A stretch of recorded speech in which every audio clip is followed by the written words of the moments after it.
Basile, votre application de recherche immobilière, présente Sud Radio, parlons IMO, Sylvain Lévy-Valency. Le fondateur de Radio Imo, comme chaque samedi jusqu'à 10h, on parle de votre logement sur Sud Radio. Bonjour à vous, Sylvain Lévy-Valency. Bonjour Jean-Marie et bonjour à tous. Au programme ce matin.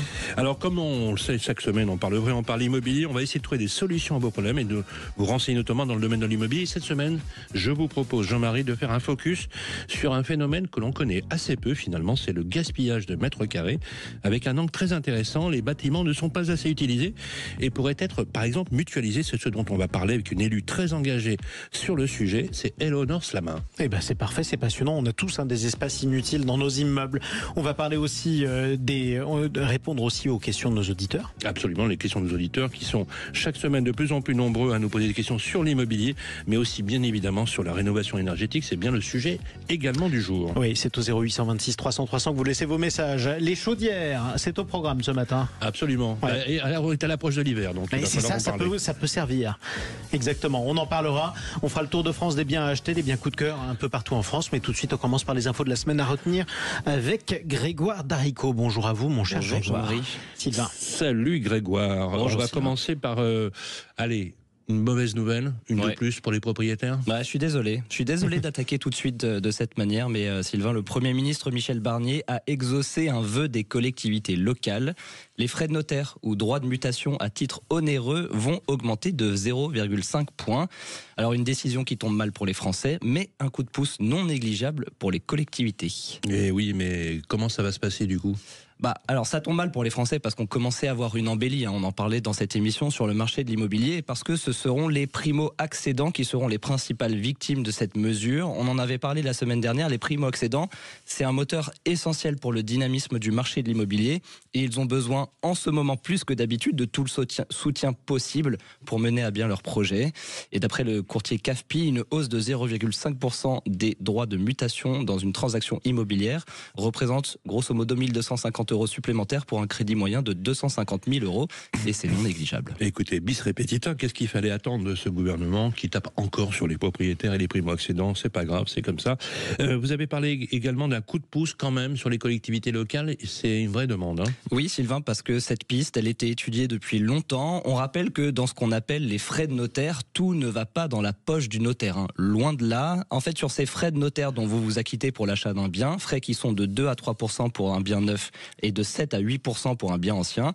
En fait, vous avez donc 10% de ces frais qui sont effectivement la rémunération du notaire, 10% qui sont ce que l'on appelle les frais de débours et 80% qui sont les droits de mutation, donc des impôts et taxes versés au trésor public. C'est de la taxe. Exactement. Donc ce que l'on appelle les frais de notaire, très injustement, donc vient essentiellement financer les collectivités plus que les notaires. Et évidemment, avec la chute des transactions, ça a causé des dégâts dans les comptes des collectivités avec un manque à gagner qui est chiffré à 3 milliards d'euros ces 3 dernières années, dont 2 milliards pour ces 12 derniers mois. C'est énorme. Rajoutez à ça la fin de la taxe d'habitation et vous avez des collectivités dont le budget est à sec. Et Michel Barnier, il a donc exaucé le vœu des départements. Il a annoncé cette mesure lors des dernières assises des départements de France. Une mesure qui est présentée comme temporaire par le gouvernement et à la discrétion des départements. Bref, c'est assez technique, mais en gros, acheter un bien, ça va vous coûter plus cher. J'adore, moi, quand le gouvernement dit que c'est temporaire, mais je dis ça, mais je dis rien. Alors, Grégoire, on va terminer quand même par une nouvelle positive. Oui, parce que j'en ai eu marre de vous faire le journal des mauvaises nouvelles, et des nouvelles taxes. taxes. Voilà, exactement. Alors, j'ai cherché une bonne nouvelle à vous raconter.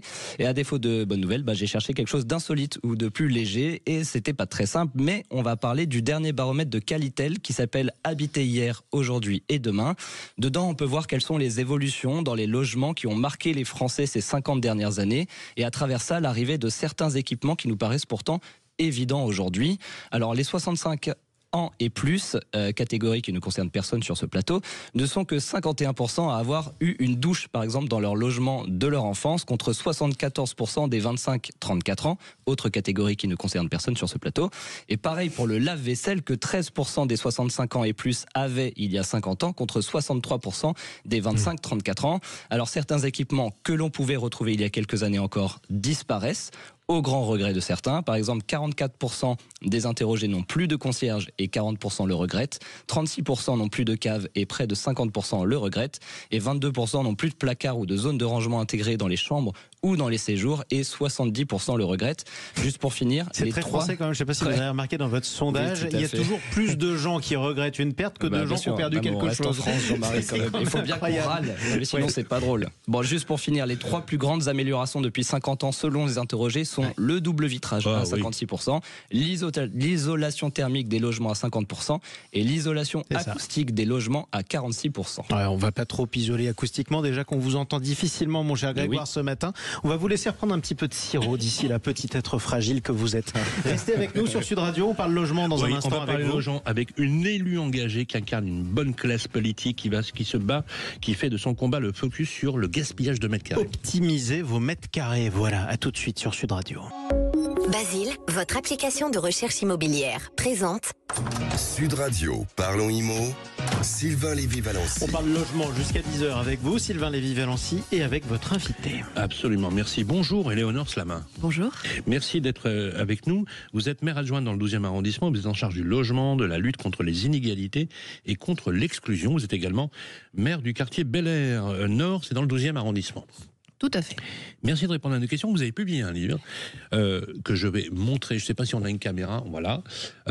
En finir avec le gâchis de mètres carrés, ce que vous dites finalement en substance, c'est que on n'utilise pas assez finalement ces surfaces. Et à l'instar d'une crise du logement sans précédent dans notre 5e République, vous insurgez contre ce phénomène-là et vous vous dites finalement, on pourrait trouver des solutions. C'est bien ça ? Exactement. Aujourd'hui, il faut bien comprendre que nous vivons au cœur d'un immense gâchis, au même titre que le gaspillage alimentaire, que la fast fashion, le gaspillage de l'eau, de l'énergie. On vit au cœur d'un gaspillage immobilier, le gaspillage des mètres carrés, qui se caractérise très concrètement, déjà bien sûr par la vacance. 3 millions de logements vacants aujourd'hui sur l'ensemble du territoire national, 5 millions de mètres carrés de bureaux vides rien qu'en Ile-de-France, et puis il y a aussi la sous-utilisation massive et généralisée de nos mètres carrés. Grosso modo, 80% du temps, nos bureaux, nos écoles, nos équipements publics sont vides et ne servent à rien ni à personne. Qu'est-ce qu'on peut faire pourtant, on va loger des personnes dans les écoles, on va aller dans les bâtiments publics, on va ouvrir finalement en rotation. Comment on peut faire pour optimiser ça ? Alors, l'idée, c'est de penser les espaces autrement. Pendant des années, la ville a été pensée par spécialisation avec des objets à usage unique, des bâtiments monofonctionnels avec un mantra, un bâtiment, un usage. Or, par nature, les espaces monofonctionnels sont condamnés à être en sommeil à certains moments de la journée, de la semaine ou de l'année. Et à l'inverse des quartiers, des bâtiments mixtes, sont plutôt tournés vers une utilisation plus intensive. Et donc, très concrètement, l'idée, c'est pourquoi pas, en effet, faire en sorte que votre restaurant d'entreprise puisse être transformé en brasserie ouverte à tous le soir et le week-end, que nos écoles puissent proposer d'autres usages, d'autres services pendant les vacances scolaires, que nos bureaux inutilisés à certains moments de la journée pourraient très bien être proposés à des étudiants en manque d'espace de travail qui font parfois la queue devant les bibliothèques pendant des heures juste pour obtenir un petit poste de travail. Vous êtes sûr qu'un restaurant inter-entreprise qui n'est pas forcément hyper sexy en termes de look, puisse accueillir du public en dehors des heures ? Mais oui, tout à fait. Alors, l'idée, ce n'est pas d'intensifier tout le temps. Je comprends. N'allons pas dans la caricature, mais de penser autrement nos mètres carrés, de changer de regard sur ces mètres carrés-là, et de penser plutôt les bâtiments, les espaces, un peu comme une grande salle polyvalente qui peut accueillir plusieurs fonctions, plusieurs usages, encore une fois, au cours de la journée, de la semaine ou de l'année. Prenons par exemple la crise du logement, avec la crise de l'immobilier qu'on vit actuellement. Vous le savez, c'est un drame absolu. Vous avez lu comme moi les articles sur les enfants de moins de 5 ans qui dorment à la rue tous les jours dans Paris, plus de 2000. Pas que dans Paris, dans toute la France. Alors, on a pris Paris parce que le chiffre est quand même très significatif. C'est assez violent, on peut le dire. Parce qu'on y voit, je reprends votre livre, il y a des solutions extrêmement pragmatiques. On peut pas être forcément d'accord sur tout, on est d'accord. Mais par contre, on se dit, est-ce que c'est pas une solution alternative à la crise du logement? Comment on peut faire? Je vous donne un exemple. Est-ce que c'est réaliste de vous dire que dans une école où il y a du mètre carré disponible, qui n'est pas forcément utilisé ou qui est très largement sous-utilisé, on pourrait en faire des logements, par exemple, de transition, de l'urbanisme temporaire, par exemple? Est-ce que c'est des solutions concrètes, ça? Alors, vous avez raison de dire qu'on vit dans une aberration. Aujourd'hui, en effet, on sous-utilise massivement nos mètres carrés, on est au cœur de ce gaspillage et en même temps, on continue à artificialiser les sols. C'est 4 à 5 stades de foot toutes les heures qui sont aujourd'hui artificialisés et on connaît les conséquences. Un peu moins en ce moment avec 50% de baisse de la construction de logements neufs. Les chiffres sont quand même très importants et on connaît les conséquences malgré tout de cette artificialisation. On l'a vu en Espagne il y a quelques semaines encore. Et vous l'avez dit, nous vivons absolument une crise sans précédent de la question du logement. 4 millions de personnes sans abri, 4 millions de personnes mal logées, 330 000 sans abri, 2 000 enfants qui dorment sur toute la France à la rue aujourd'hui. Donc il est temps vraiment de changer de regard là-dessus. Il y a des choses qui existent, par exemple l'association des bureaux du cœur qui permettent à un sans-abri d'être accueilli dans les bureaux la nuit pour y dormir. Des sans-abri qui sont suivis socialement par des travailleurs sociaux, qui n'ont pas d'addiction, etc. Donc c'est pas forcément toute la population générale, mais de ce public particulier. Mais c'est une solution. Vous me parliez des écoles. Bah oui, par exemple à Noirmoutier, l'école se transforme en centre d'hébergement touristique à bas coût l'été pour accueillir des familles. Ce sont des choses qui existent. Il y a déjà des exemples très précis un peu partout sur tout type d'actifs. Là, on parle des écoles, on peut parler des logements parce qu'on pourrait très bien imaginer demain que nos logements puissent accueillir un atelier partagé, une chambre d'amis partagée, ça nous évite parfois d'avoir une pièce en plus, la buanderie partagée, comme c'est le cas à New York, mais on peut aussi penser pour les immeubles tertiaires à ce qui peut se faire, par exemple Novaxia se transforme, donc le siège social de cette entreprise se transforme en tiers-lieu associatif le soir et le week-end. BNP Paribas Real Estate, dans son nouveau siège Métal 57, a créé une rue intérieure bardée de tout un tas de commerces et services à Boulogne, donc pas très très loin, qui est ouverte à toutes et tous. C'est une nouvelle façon de penser la ville qui nous permet de mieux utiliser nos espaces. Je trouve ça extrêmement intéressant que les entreprises s'emparent. Vous faites allusion à Novaxia, c'est le siège rue Saint-Charles, me semble-t-il. Dans le 15e. Dans le 15e arrondissement de la capitale. Dans le 15e. Un arrondissement très cher à notre ami Jean-Marie. Vous avez mis en place un indicateur, je voudrais en savoir plus, universel, je cite, du taux d'utilisation des espaces qui s'appelle l'Intensiscore. À quoi ça correspond ? En fait, mon idée, c'était sur le modèle du DPE ou du Nutri-Score. L'idée, c'est de révéler au monde le gâchis des mètres carrés. Pour ça, il faut le mesurer. Et donc, on a mis en place cet Intensiscore, qui est une plateforme en ligne gratuite. Tout le monde peut s'y connecter, qui est très pédagogique, très simple à utiliser, et qui, en répondant à quelques questions, vous permettra d'avoir une idée objectivée de l'utilisation d'un espace, d'un immeuble, et puis de faire varier cette utilisation en fonction des jours, des moments de l'année, de la semaine, etc. Et puis, parce qu'il ne suffit pas de dire y a un problème, il faut le traiter, on donne aussi des clés pour agir très concrètes, puisque en plus de cet Intensiscore, avec le groupement d'acteurs publics et privés que j'ai créé pour cela, nous avons rendu public un guide, pareil, disponible gratuitement en ligne, n'hésitez pas à le télécharger, pour vous donner des pistes très concrètes pour lever les freins, les obstacles qui aujourd'hui nous empêchent d'aller un peu plus loin, les freins juridiques, assurantiels, techniques, de gestion. Alors, vous avez raison de le signifier, parce que, je veux dire, votre livre a la vertu, finalement, de mettre un focus vraiment particulier, je cite, en finir avec le gâchis de mètres carrés aux éditions Apogée. Vous êtes une élue dans la ville de Paris. Bon, c'est pas grave, ça arrive à tout le monde. C'est une fierté. Ça peut arriver. Non, mais je vous taquine. Paris connaît un taux de vacances, c'est vrai, très important. Un taux de vacances, c'est-à-dire vacances locatives. Voilà, vacances c'est-à-dire à la location, c'est-à-dire qu'on a des propriétaires qui conservent leurs immeubles ou leurs appartements et qui préfèrent, mon cher Jean-Marie, ne pas louer, par exemple. D'accord, qui ne les utilisent pas, mais qui en plus les louent pas. Voilà, de la vacance locative. Donc, on a 128 000 actuellement logements vacants à Paris. Alors, ça ferait baisser les loyers. Alors, il ne s'agit pas, je vais prendre une précaution oratoire, il ne s'agit pas de fustiger les propriétaires dont on a réellement besoin dans ce pays, puisque je rappelle quand même que 62% des locataires du parc locatif seraient éligibles au logement social, mais ça, vous le savez 70%. Déjà. 70%. Alors, vous imaginez. Donc, on a besoin de ces millions de propriétaires, et mesdames et messieurs, vous toutes qui nous écoutez, on a besoin des propriétaires qui louent. Il y a un nombre important de bâtiments, donc, qui est également public. Est-ce que la ville, globalement, Madame Hidalgo, la collectivité s'en est emparée, et quelles sont les démarches qui ont été entreprises ? Bien sûr. Alors, il y a une politique volontariste sur la question du logement en règle générale et aussi sur la question du logement vacant, puisque vous l'avez rappelé, les chiffres sont extrêmement importants. Donc nous mettons en place un certain nombre de dispositifs pour inciter les propriétaires à mettre leurs biens sur le marché. Je pense par exemple à louer solidaire et sans risque, qui permet aux propriétaires d'obtenir en cas d'impayé les revenus qui vont bien. Mais même si par exemple votre logement a été dégradé, la ville peut vous donner des fonds pour pouvoir le remettre en état. Mais sur la question plus générale du gaspillage immobilier et de la sous-utilisation, nous avons un patrimoine municipal, un patrimoine public, et nous faisons en sorte de mieux l'utiliser, de mieux l'optimiser. Ça passe déjà par on a mis en place un catalogue de nos équipements, nous avons mis en place des délibérations qui permettent à tout un tas, et même aux particuliers, de louer nos équipements publics pour réaliser des événements quelconques. Et puis, nous avons par exemple ouvert depuis 3 ans maintenant à Paris les cours d'école et de crèche aux petits Parisiens le week-end. C'est bête à dire, mais c'est quand même très pertinent, moi qui ai des enfants en bas âge, de pouvoir justement leur permettre de bénéficier de ces espaces qui sinon étaient fermés et ne servaient strictement à rien. Merci. Donc voilà. Merci beaucoup. Voilà, le temps nous est compté, mais on aura l'occasion de se revoir avec beaucoup de plaisir.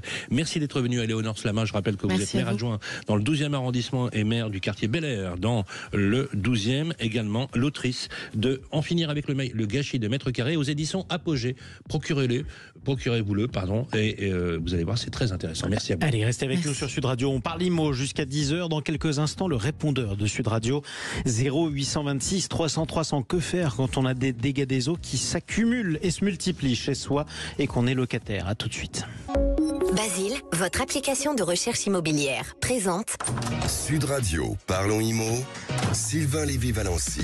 Jusqu'à 10h, on parle logement avec Sylvain Lévy-Valency et toute l'équipe de Parlons IMO. Tout de suite, on écoute le répondeur de Sud Radio.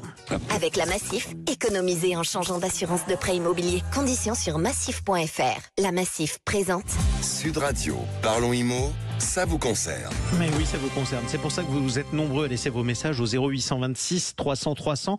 On parle dégâts des eaux, je crois, ce matin, mon cher Sylvain. Vous savez, à la période de l'hiver, on a souvent des gros problèmes de dégâts des eaux. D'ailleurs, ça va affluer de plus en plus. Malheureusement, Grégoire, on a eu d'ailleurs une question très précise sur ce sujet. Oui, Sylvain, un appel au secours même d'une auditrice qui habite son logement depuis 5 ans. Elle a eu plusieurs dégâts des eaux, des infiltrations, notamment par le sol. Au fur et à mesure, le logement est devenu de plus en plus humide et des moisissures sont apparues. Avec les dernières pluies, forcément, la maison a été inondée par le sol. Leur propriétaire, qui jusque-là tentait tant bien que mal de faire des petits travaux, a finalement dit que la seule solution était de démolir le logement pour refaire toute la toiture. Wow. Il a écrit une lettre pour qu'ils puissent la joindre à leur demande de logement auprès du maire, mais dans celle-ci, il indique que notre auditrice doit quitter les lieux le plus rapidement possible. Et le problème, c'est qu'il ne propose aucune solution pour les reloger. Alors aujourd'hui, elle a contacté le maire de sa ville, mais vit toujours dans la maison avec des soucis d'électricité, de chauffage et d'humidité. Elle aimerait savoir si elle peut refuser de payer le loyer le temps d'être relogée et qui contacter pour faire diagnostiquer la dangerosité du logement et comment surtout bien se protéger juridiquement. Justement, pour faire le tour de la question, j'ai demandé à un expert de venir nous donner un petit coup de main. C'est notre avocat préféré, maître Romain Rossi-Landy. Bonjour maître. Oui, bonjour. Et Bonjour. bienvenue. Merci beaucoup de répondre à nos questions. Alors maître, très simplement, que doit faire notre auditrice ? Alors, première chose, il y a beaucoup d'informations. Première chose, elle ne peut pas, ça j'insiste, arrêter, suspendre elle-même de son propre chef le paiement du loyer. Ça, c'est absolument interdit. Même si apparemment le bien est totalement inhabitable et il est manifestement impropre à l'habitation puisqu'il y a des moisissures. Ce qu'elle doit faire, c'est très clairement insister auprès de la mairie, parce que normalement, alors je ne sais pas où elle habite, mais ça dépend des mairies. Il y a certaines mairies qui ont carrément un service communal d'hygiène et de santé qui est spécialisé pour ces questions-là et qui a l'obligation d'intervenir, de faire une enquête, de saisir ce qu'on appelle l'agence régionale de santé, qui peut même conduire jusqu'à un arrêté du préfet, ce qu'on appelle un arrêté d'insalubrité. En fait, c'est une procédure d'insalubrité. Et ça, croyez-moi, pour les propriétaires indélicats, c'est absolument redoutable, parce que ça suspend automatiquement le paiement du loyer. Donc là, à ce moment-là, elle pourra effectivement s'affranchir du paiement du loyer, mais uniquement s'il y a un arrêté d'insalubrité. Et surtout, le propriétaire sera mis en demeure de faire les travaux qui s'imposent. Alors là, a priori, elle ne pourra pas continuer à habiter dans cette maison qui doit être démolie, ce qui me paraît quand même assez incroyable, mais c'est peut-être possible. Et à ce moment-là, le préfet peut même prévoir une obligation de relogement à la charge du propriétaire. Et dans un secteur, alors ça, c'est arrivé à des clients, moi j'ai des clients qui ont payé des factures d'hôtel et même de Airbnb pendant plusieurs mois pour pouvoir faire les travaux dans la maison, et pendant ce temps le locataire était, ce qui est normal, c'est l'obligation de délivrance, le propriétaire est responsable. Donc il ne faut surtout pas se faire justice soi-même dans ces dossiers-là. Il faut saisir les services compétents. Alors parfois, ce qui est vrai, c'est que certaines mairies, quand c'est une petite commune, ils n'ont pas de service d'hygiène, ils ne savent pas trop intervenir, ils ne bougent pas. Alors le maire doit le faire, c'est sa responsabilité dans le cadre de son pouvoir de police générale, ça, il faut le rappeler. Et si c'est le cas, moi je conseille à mes clients, allez-y, allez directement voir l'ARS, l'agence régionale de santé. Ils sont là pour ça, c'est un service public. Et l'autre avantage, c'est que c'est gratuit. Donc il n'y a pas de démarche, il n'y a rien à payer. Il faut juste que l'inspecteur vienne sur place. Il faut mettre parfois un peu la pression pour qu'ils viennent, mais ça fonctionne assez bien. C'est long ou pas ces procédures? Ça dépend un peu des interlocuteurs que vous avez. Mais ça peut. Il y a des départements, je le sais, où ça fonctionne bien. Dans les Hauts-de-Seine, ça fonctionne bien. Ils sont assez redoutables, la RS des Hauts-de-Seine. Donc, non, ce sont des exemples personnels, mais voilà, il faut pas hésiter pour le locataire à maintenir la pression. Oui. Alors après, il y a des voies juridiques, judiciaires, bien sûr, classiques, que moi je connais bien en tant qu'avocat. On peut saisir le juge des contentieux de la protection du tribunal local, demander des dommages à intérêts, demander même une obligation d'être relogé par le propriétaire sous astreinte. Enfin, il y a tout un tas de moyens. Mais première étape, c'est bien saisir la mairie. Oui, c'est la mairie, l'interlocuteur principal, le maire. Et qui doit venir constater, parce que c'est la responsabilité du maire. Les logements indécents, c'est la responsabilité du maire. Il faut le rappeler aussi à votre antenne. S'il y a des logements indécents, le maire peut aussi engager sa responsabilité. Il doit lutter contre ça aussi, à son niveau. Procédure d'insalubrité, donc. Exactement. Exactement. Donc, et juridiquement, on le rappelle, c'est très important qu'elle ne se fasse pas justice elle-même, et donc qu'elle n'arrête pas d'un coup de payer ses loyers.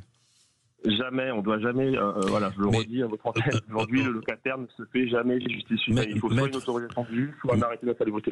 Oui, Romain, est-ce que, par exemple, le locataire qui veut payer, qui veut consigner ses loyers sur un compte séquestre chez un huissier pour marquer le coup, c'est pas possible ça, Non, alors il y en a qui le font, je sais bien, mais ça ne fonctionne pas parce que c'est pas une autorisation du juge. Il faut demander au juge l'autorisation préalable. Dans tous les cas, même de toute façon, il sera obligé de le débourser, donc ça les avance pas davantage. Oui, mais ça c'est un mauvais calcul de dire je vais quand même payer le loyer, le mettre sur un compte séquestre qui ne sera pas touché par le propriétaire pour lui dire que finalement je paye. Mais en fait, dans tous les cas, il faut une ordonnance du juge de toute façon. Non, parce que le locataire qui fait ça s'expose. Moi, je suis le bailleur, je fais un commandement de payer, évidemment la clause résolutoire, et le bail est résilié automatiquement. Bien sûr. Ouais, donc autant mettre la pression sur le propriétaire. Plus rien, on est expulsé, c'est tout sans droit. Eh bien, écoutez, merci pour ces conseils, Maître Rossi Landy, puis un prochain éclairage sur Sud Radio. Sud Radio, parlons IMO, ça vous concerne. Avec la Massif, changez votre assurance de prêt immobilier et économisez. Conditions sur massif.fr. Ouais, c'est vrai que les problèmes d'infiltration, ça nous concerne, mais alors il y a aussi les problèmes de chauffage. Avec Sofinco, baissez votre consommation d'énergie en lançant vos travaux d'éco-rénovation. Sofinco présente Sud Radio, parlons éco-rénovation.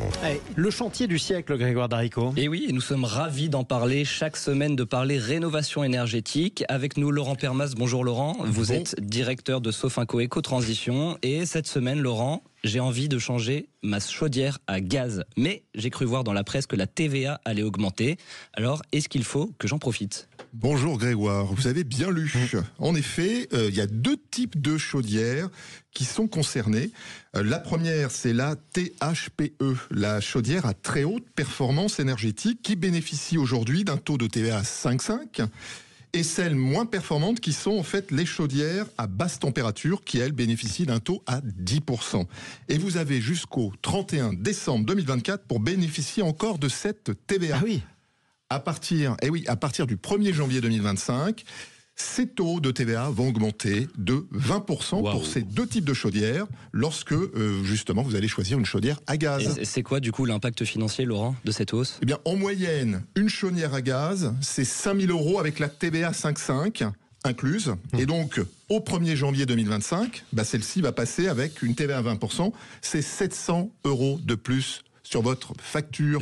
C'est pas neutre pour les ménages. Non, c'est pas neutre, mais Laurent, du coup, pourquoi cette hausse de la TVA sur les chaudières THPE ? Eh bien, Grégoire, c'est tout simplement parce que ces chaudières sont des combustibles fossiles. C'est le gaz naturel. Alors, c'est la directive européenne du 24 avril 2024 qui rentre en jeu. Alors, c'est vrai qu'on a beaucoup de directives, mais celle-ci rentre en jeu. Et c'est une augmentation de TVA qui est impactée. C'est une façon d'inciter en fait les Français à utiliser des sources d'énergie renouvelables et puis non fossiles. Donc finalement, ces incitations financières, elles sont en faveur, forcément, défaveur du cas des chaudières à gaz. Et il faut savoir qu'en France, le gouvernement avait déjà fait un choix d'exclure les chaudières à gaz du dispositif d'aide MaPrimeRénov'. Oui. Et c'était déjà en 2023. Donc vous voyez, tout arrive. Mais c'est vrai que là, le 1er janvier 2025, l'impact est très clair. Ce qui veut dire que progressivement, il faut quand même qu'on se prépare à choisir autre chose comme mode de chauffage si on voit des signaux faibles qui montrent qu'à chaque fois ça tombe dessus en termes de taxes. Exactement. Vous m'enlevez ma question, Jean-Marie. Est-ce que, Laurent, il faut que je me dépêche de changer ma chaudière ? Alors, attention, parce que jusqu'au 31/12/2024, c'est vrai qu'on a encore quelques jours. Oui. C'est pas le devis, c'est la facture. Ouais. La TVA s'applique sur la facture. Donc c'est quoi ? C'est l'installation. Et donc ça veut dire qu'il faut quand même vous dépêcher, certes. Et puis se pose la question quand même des pièces de rechange. Vont-elles être impactées sur la TVA à 20%? Gros sujet. Donc il y a quand même des incertitudes. Et l'entretien également. Et la bien sûr. maintenance, voilà. Donc, notamment ces incertitudes posées dans le projet de loi de finances. Donc, prudence, c'est la facture qui fait foi, c'est l'installation, ce n'est pas le devis. Et on rappelle, Laurent, qu'il faut passer par un artisan RGE, reconnu garant de l'environnement, un label qui est fixé par l'État. Et puis, pourquoi pas, contacter, demander conseil auprès d'un MAR, mon accompagnateur Rénov', pour notamment un audit énergétique. Tout ça est sur les sites internet du ministère de l'écologie. Et donc, vous trouvez l'annuaire d'un accompagnateur Rénov' agréé par l'État et un artisan RGE qui est un agrément obligatoire. C'est un label qui est reconnu garant de l'environnement. Sans ça, on n'a pas l'état de l'État, on est d'accord. Absolument. On se renseignera sur les MAR, les RGE, sur un site qui terminera par écologie ou développement-durable.gouv.fr. Oui. Et puis, exactement, et n'hésitez pas à appeler le 0826 300 300. Exactement, ça c'est plus simple. Et Sud Radio vous répond toujours. Merci à vous. En tout cas, on continuera à parler de transition écologique et surtout de rénovation énergétique chaque samedi sur Sud Radio. Sud Radio, parlons éco-rénovation. Avec Sofinco, lancez vos travaux d'éco-rénovation pour baisser votre consommation d'énergie. Et puis, chers amis, je vous propose qu'on termine par un petit tour de France des biens à acheter. Voilà, Tour avec de des biens France, coup de Tour de cœur. France, Tour d'Europe ou même Tour du Monde, on peut y aller. La rédaction, cette semaine, a eu des coups de cœur, mon cher Grégoire. Oui, pour le premier bien, Sylvain, je vous emmène dans le Val d'Oise. Bienvenue à Us, en plein parc naturel régional du Vexin français. C'est une maison ancienne que je vous ai trouvée, une maison à proximité immédiate des établissements scolaires et d'une maison médicale. Une propriété de caractère construite sur plusieurs niveaux qui comprend 14 pièces, dont 7 chambres sur 294 mètres carrés. Elle comprend un séjour sous verrière, un salon, une salle à manger voûtée, une buanderie et donc 7 chambres. Notre maison se distingue par une architecture unique, une atmosphère chaleureuse. Elle s'étend sur un terrain de plus de 2000 mètres carrés sur lequel vous trouverez une terrasse sans vis-à-vis, un jardin arboré, des arbres fruitiers et un potager. À noter que la gare SNCF ne se trouve pas loin, sur la ligne J. Notre maison, elle est proposée au tarif de 445 000 € par l'agence EXP France. Et on emprunte avec 20% d'apport. Soit 89 000 €, un emprunt sur 25 ans à 3,2%, et vous avez des mensualités à 1725,46 €. Voilà, pour les us et coutumes. Notre deuxième bien, c'est Très plutôt un bien insolite dont il s'agit. Oui, imaginez habiter dans une turbine d'éolienne. On pourrait dire cette Pardon ? idée. On pourrait dire effectivement que cette idée, elle est saugrenue, tout droit sortie d'un film de science-fiction. Pourtant, c'est bien réel.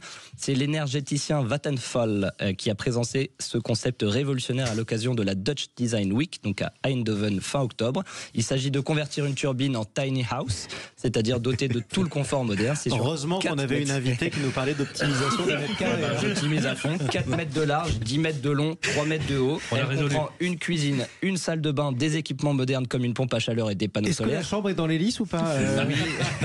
Mais c'est une initiative audacieuse et écologique qui pourrait redéfinir notre vision de l'habitat du futur et être pourquoi pas le point de départ de ce fameux kibbutz urbain dont rêve notre cher Sylvain. Voilà, c'est ça. Le kibbutz urbain. Si jamais vous avez la tête qui tourne à la fin, vous saurez pourquoi. Merci beaucoup Grégoire Darico. C'est la fin de Parlons Immo sur Sud Radio. On vous retrouve samedi prochain pour parler logement. D'ici là, laissez vos messages sur le répondeur au 0826 300 300. Émission rediffusée mardi prochain à midi sur Radio Immo. À bientôt Sylvain. Absolument, et on se retrouve également au Salon des maires du 19 au 21 novembre, aux portes de Versailles. Exactement, le rendez-vous est pris. Sud Radio y sera également. Sud Radio, parlons Immo. Sylvain Lévy-Valency. Avec Basile, votre application de recherche immobilière.